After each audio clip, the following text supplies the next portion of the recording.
The EU's Digital Economy Commissioner Mr Oettinger has drawn scathing criticism for a speech condemned as racist and homophobic. The German official has been named as the next EU budget commissioner. His controversial speech was addressed to business leaders in Hamburg last week. He caricatured a Chinese official delegation as 9 men, 1 party, no democracy, all with hair combed from left to right with black shoe polish. Critics say he is unfit for his EU job. An amateur video, uploaded to YouTube, showed part of Mr Oettinger's speech. There was some laughter after his comments about the Chinese. The video's author, publisher Sebastian Marquardt, said he began filming after Mr Oettinger spoke about slitty-eyed rascals determining international trade rules. According to Mr Marquardt, the context was that Europe had been shown to be incapable of negotiating free trade deals successfully. Mr Oettinger was speaking scornfully about the EU's battle to get Belgian approval for the landmark Ceta trade deal with Canada. EU and Canada sign landmark trade deal. Further on in his speech, Mr Oettinger lashed out at the political agenda in Germany.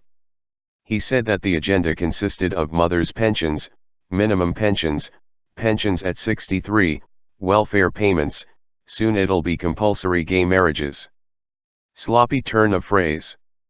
Before becoming an EU commissioner in Brussels, Mr Oettinger was a senior politician in Germany's ruling centre-right Christian Democrat CDU party. He is set to take over as budget commissioner from Bulgaria's Kristalina Georgieva, who resigned last week in order to become CEO of the World Bank.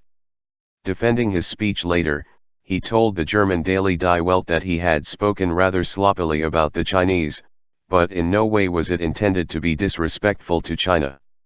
He said his point was to warn Germany against too much self-confidence, and the video clip had distorted the overall context of his speech.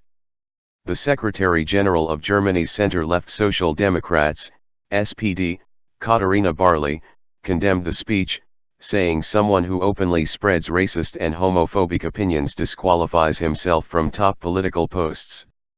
That was echoed by the Greens in the European Parliament, who tweeted that with his statements, Oettinger has disqualified himself from representing the Commission. The socialist leader of Wallonia, the Belgian region that raised objections to the Ceta deal, also joined in the attacks on Mr Oettinger. Belgium's Le Soir newspaper quoted Mr Oettinger as saying, "A micro-region run by communists that blocks the whole of Europe, that's unacceptable." Walloon Prime Minister Paul Magnet tweeted that those remarks were unworthy of an EU commissioner. The Walloons deserve respect. The EU and Canada finally signed the Ceta deal on Sunday, addressing Walloon concerns by attaching some extra, legally binding clauses. The deal took 7 years to negotiate.